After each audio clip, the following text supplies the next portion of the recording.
So, you want to get into cosplay? Well, you're in luck. Howdy ho, I'm Crow, and today I'm going to go over some tips for getting into cosplay as a beginner. Does this make me a furry? Because technically I think I count as a furry now. Howdy ho, I'm Crow. Now I have been cosplaying for 9 years. Now take it, I have mainly only been crafting for 4. But anyway, I want to try and help you, figure out, the basics of cosplay. Number 1, don't compare yourself to others. Now, this is a very, obvious one, but it's one that a lot of cosplayers struggle with. So a lot of cosplayers, they will put themselves down when they see another cosplayer who is doing, a cosplay that they believe is better than theirs.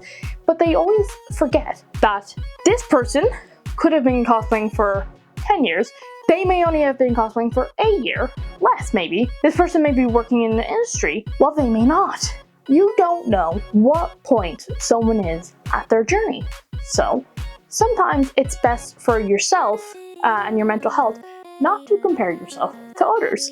I am guilty of this. I love Dragon Age. I would be looking at cosplayers and man, their Warden is so much better than mine. But then I forget this person's been cosplaying for 15 years. I've been only crafting for 4 years and cosplaying for 9. The time does make a difference. The development makes a difference. Plus, it's hard to compare yourself because as well, the machinery you have access to, the materials you have access to as well, can make a hell of a difference. So just in general, don't compare yourself. Tip number 2. So this is a more basic one, but it's one I think you should do before you initially dive into the crafting side is learn how to upgrade a pre-existing cosplay. So what does this look like? So for example, I have this. This is a mask that was sold, I painted the inside. This is a mask that was sold when promoting Fallout 76. Good boy. I used this for a Raider cosplay. I just sanded that, and it went from this to this. It can do a lot of things, or I'll show some images on screen here, but one of my first cosplays was Toby from Naruto, so I had bought an Akatsuki robe. Now the first time I wore this, I did not know much about upgrading it, and so it didn't look the best. It had a very floppy neck, but then I got a shopping bag, one of those rough plastic ones, and I put it on the inside, and then I had to stand them up. Very simple things like that. Or if a person, or when it comes to other cosplays, so a Spider-Man cosplay, you buy your morph suit, it costs, let's say, €30, and it is flat, yes, and it looks weird on your face. There are very simple things you can do. You can get a face shield, a little shell, so either a half one that just covers your nose and your mouth, or you can get the full shell that you put the eyes into. Then that can give you the nice look to it, followed on by you can get stuff like fabric puff paint, and then that can give you the 3D webbing. You need to learn how to upgrade your cosplays, especially you could get pre-existing clothing as well. Just a bit of upgrading, all work. So whether learning how to weathering is a process where you basically get paint and different stuff and then just dirty up and kind of add grime to whatever piece you're working on. So let's say with a NCR Ranger, is it realistic that your Ranger will have a brand new clean jacket? No, because this is 200 years into the future, post-apocalyptic, there is absolutely no new textiles being produced, no fabrics being produced. So this is going to be old, this is going to be grimy, and as well, you are an NCR Ranger, you are a soldier, you are going to have damaged clothing because it's a apocalypse. It's not like you got one shot and then you're going to get a new uniform given to you. No, you are likely going to keep this for a couple years. So, you think of it that way, and so you damage it that way. So whether getting a wire brush, whether getting some stones thrown at it, whether getting a pyrography pen and putting bullet holes into it, whatever, you dry brushing it with paint, you dirty it up. You make it from it's okay to oh hell yeah, that is an NCR Ranger. And it's the same with Spider-Man cosplays and many other cosplays. Weathering it can make a hell of a lot of difference, and just having simple things like face shells, or getting a cosplay and the gloves are ill-fitting, and then just getting a sewing needle, a little hand sewing needle, cheapest chips, get a mold kit for £2, and then just bring it closer to your fingers so then you don't have sagging tips. Don't take that out of context. Do you wear wigs? Number 3, wigs. Now you need to know the difference between your wigs. So there are 2 types of wigs. There are lace front wigs and there are hard front wigs. Hard front wigs are the cheaper wigs we all know. They are the ones that you can cut and you can't really move the hairs around much because you'll end up just seeing the cap that it's on. So these are the cheaper ones. The ones that are around under €20 on AliExpress and other stuff like Doki Doki. While lace fronts, it's in the name, it has lace in it, but it more mimics the way that human hair grows by having it omnidirectional rather than it all goes up one way. So it is more realistic. So when it comes to wigs, you need to try and think, what hairstyle does my character have? Because hard front wigs, they are cheap, but they're not really versatile. So if I want to do rose quartz, for example, rose quartz would be incredibly difficult to do with a hard front wig because it would be very, very difficult to get that hairstyle down. Or if I want to do a short wig, so let's say Omni-Man, I want that buzzed sides and nice little top. The buzzed graying side. That could not be achieved on a hard front wig because all you will see is the base of the wig. While with a lace front, that could still be achieved and it will be a bit more realistic. But just in general, wig choices matter a lot. Now, I'm no expert in wigs because most of what I do is helmets because, well, helmets are cool. Number 4, budgeting. So, a lot of us tend to overspend on cosplays, but budgeting can be very, very good as you can figure out the costs, and shopping around makes it that you could do more cosplays as you are spending less money. But that is not encouraging fast fashion and overconsumption in cosplay. That's just saying you could save some money and put it towards more projects. But in general, budgeting is a very important skill you need to learn outside of cosplay and in cosplay, because just in general, it is a life skill that is very, very essential. But cosplay should be a hobby. It should not break the bank. So an important thing to do is just learn. So you could go and see, I want this prop. Now, could I make it out of foam? Yes. Could I make it out of cardboard? Yes. But you want to cast it in full resin. Think of, can I still get a nice prop on a lower budget?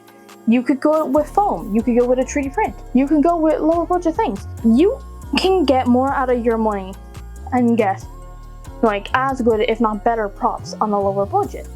It's all about just figuring things out. My point is, you need to be smart with your money. So even when you need materials, go thrift. Thrifting, it is dirt cheap. You can get amazing pieces and you can have lovely, lovely, lovely cosplays done without breaking the bank.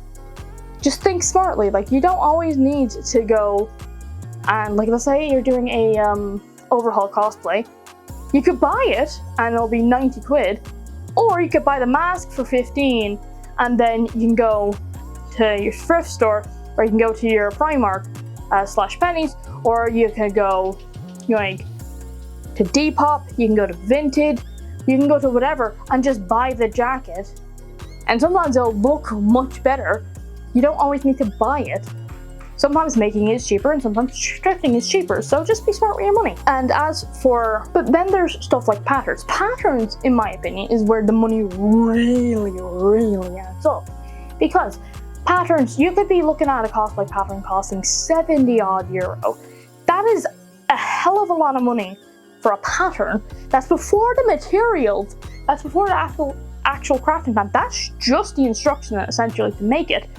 So a lot of things I would recommend looking at is Reddit. Reddit can be really good at getting patterns.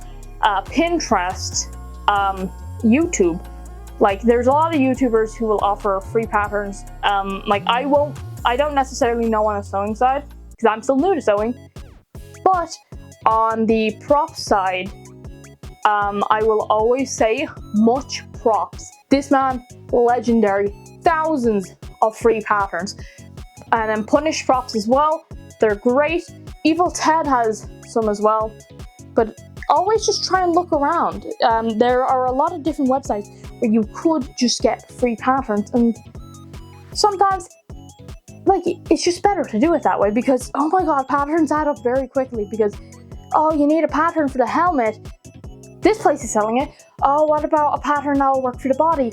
This one. For the legs, this one. For your props, this one. It adds up. You can spend like 100 quid on patterns and not even have a cosplay or materials paid for yet. It is expensive. Number 5, sourcing materials. So in Ireland, the main ones that I would look at would be Arachnic Effects, polyprops.co.uk, although you will likely be paying a fair amount on customs, so always acknowledge that, that it will be more expensive. That's why you shop at Arachnic Effects, because they're the Irish provider of polyprops products. Then cosplayshop.be, legendary. If you need stuff, they're so good. The amount of cuts they have of foam, the amount of specialties, especially when it comes to, they have stuff like the shape rod, which is, it's a core for props that under a lot of heat, you can flex and it'll stay that way while still keeping its strength. It's awesome. But yeah, they're the main ones when it comes to EVA foam. You can always go to craft stores and whatnot. In the United States, I'm not from there. I'm not overly familiar, but I know SKS Props sells foam and it's supposed to be really, really good. So yeah. Yeah, sourcing materials. And then fabric, it's just whatever fabric store you have. I don't know really anyone outside of Ireland and UK. Like, UK, the best one I know is Minerva. In Ireland, Fabric Counter. Number 6, convention etiquette. Now, this is something that just tends to not really be spoken about. It's the unspoken rules on how you behave at a con, and it's more a thing that you generally just have to learn on your own because no one necessarily tells you. So number 1, respect personal space. Cosplayers spend a lot of time and effort making their cosplays, so just give them a bit of space. Like, I've had people that are too close and I'd have parts of my cosplay ripped off. Like my tassets on my original Warden cosplay were ripped off the belt because people were squishing and going by that way, where it really doesn't help when you have someone doing that.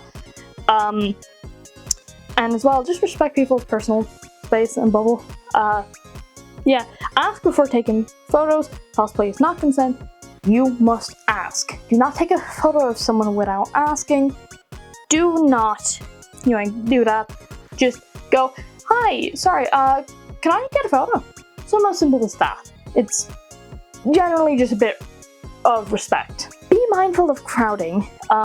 Do not go and stay in the artist alley in front of people's stalls. Don't be standing and talking to someone in the middle of the trading hall. Oh, like, go to a wall or leave the trade hall or artist alley if you are going to be talking to someone for a while, because you will obstruct the paths, and that can be a hazard, as well as that can just be bad for artists and traders, as you are blocking people who might possibly purchase from them. Be respectful, respect the rules of the convention. If you don't like the rules of the convention, like, just grow up. Respect the rules of the convention. Every convention has its own set of rules, so whether it's regarding props, some, like, it may be you can only have a prop that's a maximum of 1 meter, or it can only be a certain weight because they don't want people being bludgeoned. Respect that. Or, you know, like, they may not allow, you know, like, the airsoft guns for COD cosplays, or stuff around photography, stuff around the actual cosplay. Especially almost every con that I know has rules regarding how revealing you can be, because these are places that are supposed to be, you know, like, family friendly, so it should be kept PG when it comes to that sort of thing. But especially follow the rules if you are planning to compete. They all have their rules, so a lot of places, no rollerblades, nothing like that, no skateboards, and just general respect the rules of the convention, because one person breaking the rules can ruin it for everyone. We've seen what happened with Gamescom, as they proposed rules that were just quite absurd, and I mean genuinely absurd, that essentially banned nearly every cosplay. But my point is, just respect the rules of the con. One person breaking it could ruin it for the community. Keep positive. Cons are supposed to be inclusive, so always be kind. Don't be hateful to people. Yeah, just, it should be a nice, positive atmosphere. And then, then I would say, stay hydrated. A lot of people do not drink water when they go to cons. They are like cacti, and that's not good. Another one I would say, like, just a lot of small things. Mind your hygiene. The smell of BO can get really bad at cons because the amount of people in the space, you know, like, it gets a lot hotter. Just have a shower before the con, and no, deodorant does not count as a shower, especially armored cosplayers. We stink. We stink. I'm an armored cosplayer. I know this. We are so stinky. So, shower and deodorant, you'll be grand. Just in general, the most important rule, have fun, don't be a dick. Plain and simple. Don't cut in line, don't be rude to staff or volunteers. Just be nice, don't be a dick. Number 7, contests.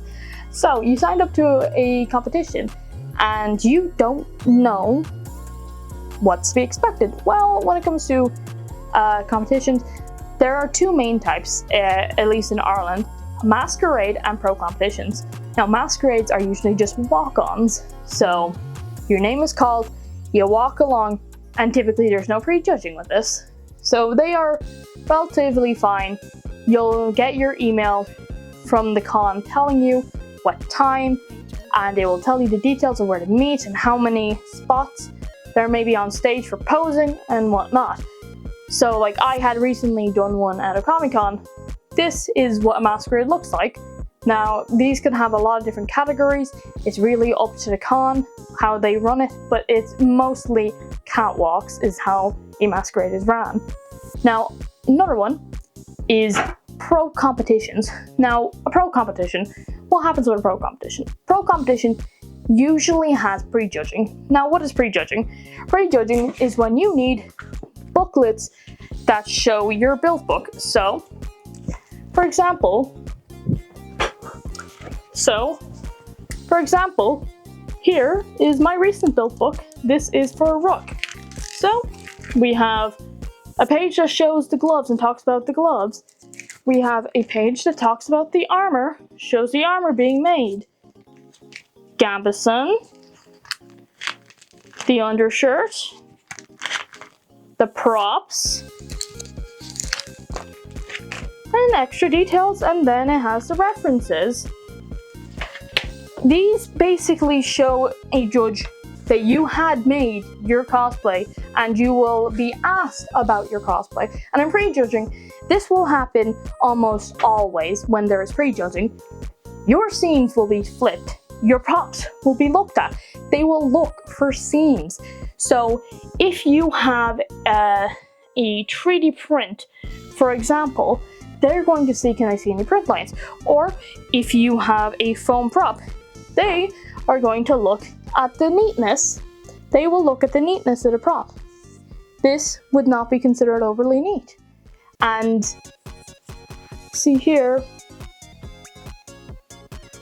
well, you can see on the prop anyway how neat it is. And when it comes to cosplay competitions, a main way in which they judge is the variety of techniques used and how well they were done, as well as the accuracy. And a lot of times pros also have performance, so you'll be judged based on these. Now sometimes, at least in Ireland, sometimes like cons called a pro competition a masquerade, but it's not necessarily a masquerade. It is more of a pro. But yeah, that is generally how these are structured. And then there will be different classes. And then there are the classes. Now, in cosplay, the names constantly change, but I'm going to go through the MegaCon, Guild of Nerds ones, where they have bards. Bards are performance-based. They are not judged on what they make. Then you have Adventurer. This is someone who was marked on 50% craftsmanship and their performance. Then you have Artificer, who is an experienced cosplayer, and 80% must be crafted. Now, I know they have like beginners, journeymen, and masters in a lot of places. But regardless of your category, it is, like, regardless of your category and where you are, it is a common thing that sandbagging is not okay. What is sandbagging? Sandbagging is essentially, I won this competition, I'm going to more competitions and re-entering and re-entering and re-entering. That is looked down upon. And this does not count as, I went to a college convention, I got best in show, and then I went to the biggest convention in my country and competed in it. That's not sandbagging. What sandbagging is more the opposite. I won the biggest convention in my country, and then I went to college events and I competed in that cosplay. It's basically using this award-winning cosplay to scoop up more wins in smaller competitions. Generally looked down upon. That does not mean you can't keep on competing in the same cosplay. So Mike Cullen, for example, the one that I had the head on in the intro of the video, that I have competed in that multiple times, but I keep on upgrading it, just as I do with my Rook. I keep on upgrading it, but Cullen has not actually really won anything. So it's generally a thing of, you can keep on entering a cosplay until you win, but if you keep on winning and you keep on entering, it's not generally a good thing. Now, a major do not do thing is cheat. How do you cheat in a cosplay competition? Usually, you just don't make the costume and you lie about it. That is the main way. So whether you commissioned it, whether you bought off another cosplayer, whether you bought off a service, if you're lying, that can be really bad. Or if you just like painted over someone else's cosplay that you bought, that's not good luck. Never cheat. It'll destroy your reputation, and a lot of times it'll get you blacklisted from competing in competitions. But anyway, my final thing when it comes to competitions is that stay quiet behind stage. But then anyway, my last point is, just in general, don't cheat. It's not good. So how do you cheat in cosplay? Essentially, you didn't make it and you lied and said you did.